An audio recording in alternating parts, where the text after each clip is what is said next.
Coucou les amis, si le titre de cette vidéo t'a intrigué, c'est que probablement tu es un scientifique, un futur scientifique ou du moins tu t'intéresses à la science. Bienvenue sur cette chaîne. Tout d'abord, si vous êtes nouveau sur cette chaîne, je tiens à rappeler que c'est une chaîne de vulgarisation scientifique. Donc, vous êtes à la bonne porte, vous êtes intéressé par les sciences. Et si vous êtes un ancien déjà abonné à cette chaîne, merci encore de me faire confiance. Donc, n'hésitez pas à vous abonner pour plus de contenu scientifique. C'est la ligne éditoriale de cette chaîne. On va parler de science en long et en large. Merci de me faire confiance. Et pour ceux qui ne sont pas encore abonnés, s'il vous plaît, abonnez-vous pour plus de contenu scientifique. Merci. Donc voilà, revenons au vif du sujet, c'est-à-dire ce qui vous a intéressé, la raison pour laquelle vous avez cliqué sur cette vidéo.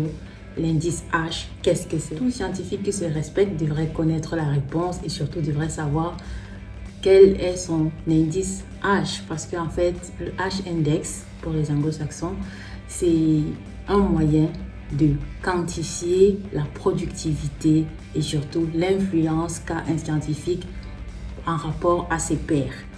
Voilà, c'est un terme qui est revenu assez souvent avec les débats, au cours des débats actuels. Par exemple, je pense au professeur Raoult qui a mentionné ce terme pour justifier de sa légitimité dans le domaine des maladies infectieuses et des infections virales, en prétextant que voilà, il était le premier expert de son domaine parce qu'il avait un assez grand indice H. Donc, beaucoup sont allés chercher à ce moment-là qu'est-ce que ça voulait dire, qu'est-ce que ça impliquait qu'il ait un indice H élevé et qu'il soit l'auteur le plus cité dans son domaine. Donc, dans cette vidéo, je vais vous expliquer un peu c'est quoi l'indice H. Et voilà, puisque le but de notre chaîne, c'est la vulgarisation scientifique. Je ne dirai jamais assez parce que c'est ça qui me motive, c'est ça qui m'anime, c'est-à-dire d'expliquer la science à ceux qui n'en ont pas fait leur domaine professionnel. Définir ça de manière très simple, mais alors très vulgaire, c'est un indice de productivité. C'est-à-dire c'est un chiffre qui va permettre de quantifier votre rapport, vous, en tant que scientifique. Ça permet de classer, si on veut, les scientifiques. Ça permet de refléter votre valeur en tant que scientifique dans votre domaine précisément. Quelle est votre valeur, quelle est votre place en tant que scientifique. Donc, c'est à partir de l'index H qu'on arrive à déterminer si un scientifique est productif et influent. Ce sont les deux critères qui vont être importants pour les scientifiques et qui va permettre en fait de vous apporter cette crédibilité là en tant que scientifique. Parce que oui, il y a un dicton assez célèbre dans le milieu qui dit publish or perish, qui veut dire publie ou meurt. Parce que voilà, l'essence même de tout scientifique, en fait, tous ceux qui évoluent dans le domaine scientifique, c'est de publier. Parce que la publication, c'est la vulgarisation, c'est la communication autour des travaux de recherche. Donc, en règle générale, plus tu publies, ça veut dire que tu es productif, ça veut dire que tu fais de bonnes recherches, vu qu'on publie des résultats innovants à chaque fois et pertinents pour la société qui apporte un plus, voilà, à la résolution des problèmes actuels, sociaux, voilà, en termes de santé, en l'occurrence voilà, dans les domaines biologiques pour ma part. Donc, plus un scientifique publie, plus il va être éminent, il va être référencé. Maintenant, voilà. Comment savoir si c'est un bon scientifique? Parce qu'il ne suffit pas juste de publier. On peut publier tout et n'importe quoi et surtout on peut publier n'importe où. Donc dans une autre vidéo, je vais vous expliquer pourquoi ça a cette pertinence-là, l'endroit où on publie. Mais dans celle-ci, il faut savoir que le scientifique est important lorsqu'il publie des travaux qui vont être mentionnés par ses pairs dans d'autres publications. Donc voilà, pour être terre à terre, quand c'est bon, on en parle. Quand c'est bon, on vous cite à gauche et à droite. C'est-à-dire, on vous prend un exemple. C'est ça la citation. Donc moi, en faisant mes travaux, je vais me baser sur voilà, ce que je qualifie d'experts au vu du nombre de publications et au vu du nombre de citations qu'ils ont eues. Donc si tout le monde tend à mentionner quelqu'un pour ses travaux de recherche, ça veut dire que ces travaux sont bons et ont été estimés légitimes dans le domaine et auprès des autres. L'index H, ça permet maintenant, en prenant en compte le nombre de citations et le nombre de publications, de classer les scientifiques. Il faut que la balance soit équilibrée parce que vous pouvez publier beaucoup et vous n'êtes cité par personne. Dans ce cas, ça voudrait dire que vous publiez de la merde. Ou alors, vous pouvez être cité par plein de gens pour une seule citation. Et là, ça ne reflète pas vraiment votre productivité. Du coup, l'index H combine les deux, productivité et influence dans votre domaine d'expertise. Il a été créé en 2005 par un physicien nommé York Hirsch, d'où le H. J'espère que je prononce ça bien. De toute façon, c'est pas mon frère du village, donc il m'excusera si j'écorche un peu son nom. Du coup, voilà, c'est lui qui a créé cet indice parce que au départ, on se basait sur le nombre de citations pour évaluer la productivité d'un scientifique, pour dire si un scientifique était légitime dans son domaine.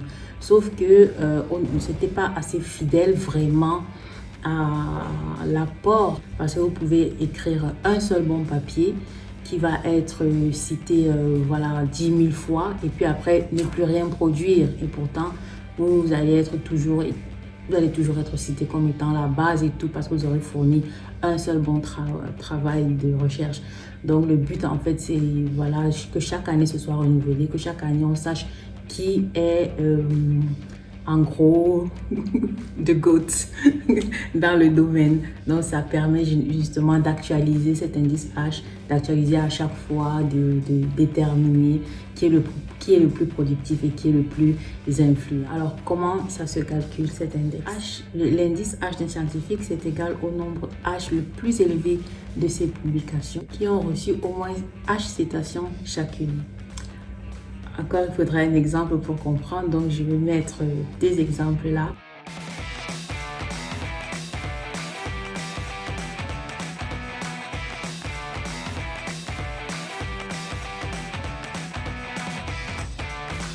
Et je vais essayer d'expliquer un peu comment ça se calcule.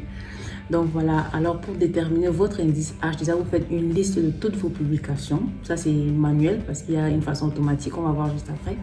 Donc de la façon manuelle, vous faites une liste de toutes vos publications, comme sur les exemples là.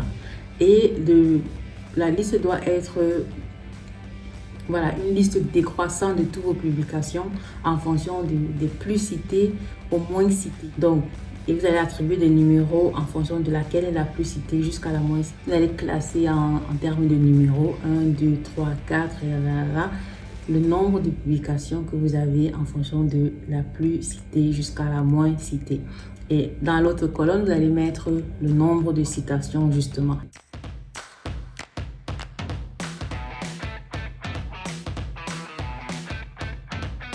Si vous tracez ça dans un repère orthonormé OIJ, pour ceux qui ont fait un bac S, vous voyez de quoi je parle. Vous voyez un bac C au Cameroun, vous voyez bien de quoi je parle. C'est un repère orthonormé OIJ sur l'axe OX, c'est placé, vous placez vos publications, donc 1, 2, 3, 4 en fonction des plus cités jusqu'au moins cité. Et sur l'axe OY, vous allez placer justement le nombre de citations par publication. Et normalement, ça devrait vous faire une courbe de cette forme-là. Je ne sais plus trop comment ça s'appelait déjà cette forme. Une hyperbole, je crois, je ne me rappelle plus très bien. Ça fait longtemps.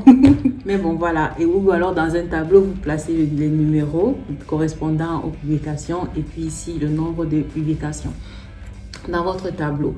Et donc, le premier numéro de publication qui va être supérieur au nombre de citations va être votre H. Qu'est-ce que ça signifie si j'ai un H index de 4? Ça veut dire que j'ai au moins 4 citations qui ont été déjà citées 4 fois chacune. Et là, ça reflète un peu mieux votre productivité. Si vous avez au moins 4 publications qui ont été citées 4 fois, ça veut dire que vous êtes cité assez souvent quand même.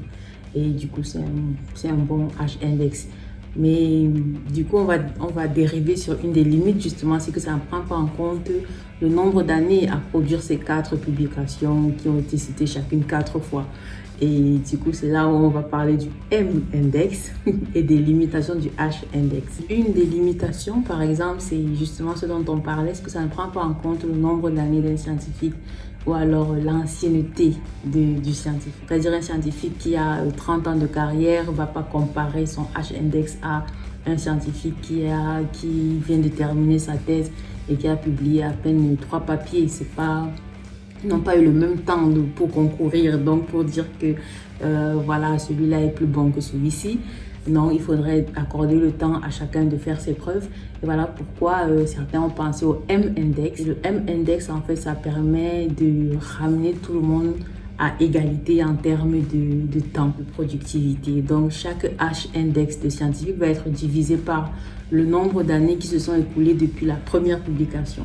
Donc, si j'ai un H-Index de 4 et que j'ai commencé à publier en 2017, on est en 2022, donc je devrais diviser 4 par 5. Oui, 2022 moins 2017, ça fait 5 ans, donc je devrais diviser mon H-index par le nombre d'années depuis que j'ai commencé à publier. Et à ce moment, ça ramène tout le monde à un niveau à peu près égal de publication en fonction du temps. Et donc ça, c'est une manière justement d'égaliser les scores. Et il y a un tableau pour référencer, du coup, ça veut dire que si vous avez un chiffre qui va être compris entre 0 et 1, vous avez un H-index qui est assez bien, ou plutôt un M-index qui est assez bien. Et si vous avez entre 1 et 2, c'est bien. Si vous avez entre 2 et 3, vous êtes excellent. Et si vous avez plus de 3, vous êtes outstanding. Votre niveau, c'est intergalactique, c'est stellaire. Voilà un peu comment ça se classe, comment on peut déterminer l'apport, l'importance d'un scientifique dans son domaine de recherche. Et tout scientifique qui se respecte devrait pouvoir calculer son H-index chaque année. Et puis, si c'est un peu trop compliqué de comprendre le calcul, il y a aussi une façon automatique de connaître son H-index, c'est d'aller sur certaines bases de données qui le font pour vous de manière automatique. Donc, vous tapez votre nom dans, par exemple, Scopus, Google Scholar, Web of Science, ce sont des bases de données que tous les scientifiques consultent, où la plupart ont leur profil, ou même ResearchGate. Donc, vous tapez votre nom et généralement dans votre profil, si vous avez créé au préalable un compte dans ces bases de données, dans votre profil, il va y avoir un onglet quelque part, View H-Graph ou bien H-Index ou indice H, vous cliquez dessus et ça vous ressort votre productivité. Dans la majorité de ces banques de données, vous deviez entrer vous-même des fois vos publications. Donc à chaque fois que vous avez vos publications, vous pouvez les entrer. Donc une autre limitation du H-index, c'est justement que dans certaines de ces banques de données, ça ne prend pas vraiment en compte la qualité des citations, parce qu'il y a une qualité de citation. Par exemple, le fait que les autocitations, vous pouvez vous-même citer vos précédents travaux dans votre publication en cours et ça devrait être nul en fait parce que vous vous citez vous-même. Donc c'est pas là, ça gonfle inutilement le H-index parce que ce qui fait la respectabilité d'un scientifique, c'est le nombre de citations par les autres. Ce sont les autres qui doivent vanter vos travaux, pas vous-même.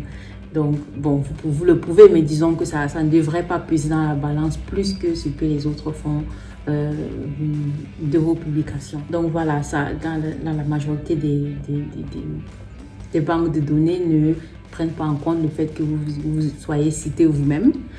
Et certaines également ne prennent pas en compte le lieu où vous avez été cité, oui, parce qu'il y a une importance capitale dans quel papier vous cite, quelle équipe vous cite. Si ce sont des revues qui paraissent, ce sont des articles qui paraissent dans des revues scientifiques comme Nature, on sait que c'est le top, la crème de la crème en termes de journal où il faut publier. Si vous êtes cité dans un article qui passe dans ce journal, c'est clair que ça a été vérifié, checké et que c'est sûr, c'est du dur. Donc là, c'est une citation qui a une valeur 10 000 fois plus élevée qu'une citation par votre copain du labo à côté. Donc voilà, il y a des bonnes, il y a des citations et citations. Et voilà, pour la troisième, je crois il y a 3 limitations. La troisième limitation, c'est surtout la place que vous occupez en tant qu'auteur. Oui, le H-index de certaines bases de données ne prennent pas en compte la place de l'auteur. À partir du moment où votre nom apparaît, ça comptabilise une citation, ça comptabilise une publication. Pourtant, ça devrait prendre en compte le fait que vous soyez premier auteur ou alors parmi les 2 premiers auteurs et le fait que vous soyez un auteur lambda au milieu d'une équipe de 40. Donc, il y a ce classement qui se fait. Le premier auteur n'a pas la même valeur que le 38e dans un travail de recherche. Or, le calcul du H-index ne prend pas cela en compte. Ça vous comptabilise juste une publication et une citation, alors que ça devrait comptabiliser peut-être une citation, mais pas une publication. Voilà. Donc, ça, c'est un peu... ça ne met pas tout le monde au même pied d'égalité. Donc, ça devrait être une revue, je pense. C'est une des limitations du H-index. Et puis, voilà, la dernière publication, la dernière limitation qui m'apparaît, c'est le domaine de recherche. Il y a certains domaines de recherche qui ont plus de facilité à publier que d'autres. En l'occurrence, le domaine des sciences de la santé, par exemple en biologie, on publie assez facilement en faisant des travaux de recherche, un modèle en laboratoire et tout, alors que dans le domaine des sciences sociales et tout, ce sont des études qui vont prendre parfois des années, ou bien voilà, en littérature, je sais pas moi, gréco-romaine. Les domaines comme ça, je pense qu'ils ont moins de facilité à publier et du coup leur H-index va toujours être faible, même si la qualité en fait, ça ne reflète pas vraiment la qualité des scientifiques dans ces domaines-là qui ont des difficultés à publier. Et surtout, bon, là, je ne sais pas si ça fait une autre limitation, si c'est toujours la même, mais parfois, les citations sont comptabilisées juste quand il s'agit d'un article original. Donc, ça ne compte pas les livres, ça ne compte pas, par exemple, les publications en conférence, ça ne compte pas, voilà, que vous avez participé en écrivant un chapitre d'un livre et tout ça. Ça ne compte pas vraiment cela et pourtant, c'est bien une publication scientifique qui devrait être comptabilisée comme telle. J'ai failli oublier le pourquoi c'est important d'avoir un bon H-index et surtout tenir compte, en fait. Il faut tenir compte de cela parce qu'il y a beaucoup d'appels à projets. Et de plus en plus ces dernières années, les financeurs, lors de ces appels à projets, examinent le dossier et demandent à connaître l'H-index du scientifique qui porte le projet. Donc, ça peut déterminer si on vous accorde un financement pour des travaux ou pas. Donc, c'est important déjà d'en avoir un bon, c'est-à-dire d'essayer de publier déjà chaque année. C'est vrai qu'à un moment donné, on a un peu la corde pour on est obligé de publier, mais voilà, ça booste aussi en même temps. Ça permet aux scientifiques d'être toujours alerte et de ne pas s'endormir. Publier uniquement lorsque il y a besoin de déposer un dossier pour monter en grade à l'université, c'est pas suffisant. Il faudrait maintenir son H-index toujours élevé en publiant chaque année des travaux originaux de recherche. Voilà, des petites astuces pour augmenter son H-index, c'est aussi de partager, de communiquer au maximum sur vos publications. Vous pouvez faire cela en partageant vos publications sur vos comptes Twitter, sur RechercheGate, sur Facebook, pourquoi pas. Bref, partout, il y a des scientifiques qui ont des potentielles cibles scientifiques qui pourraient être intéressés de lire vos citations. Allez-y, postez, communiquez sur vos publications qui ont le moins de citations. Là, ça relève un peu votre indice H. Donc, merci d'avoir suivi cette vidéo. J'espère que vous avez trouvé 2-3 trucs intéressants, 2-3 informations qui vous ont intéressé et que tout de suite après la vidéo, vous allez aller essayer de calculer votre indice H pour savoir à quel niveau vous vous positionnez en tant que scientifique dans votre domaine de recherche. Et pour ceux qui étaient juste curieux de savoir, vous savez. Donc, merci encore d'avoir suivi la vidéo. J'espère vous retrouver très vite dans une prochaine vidéo. Peace.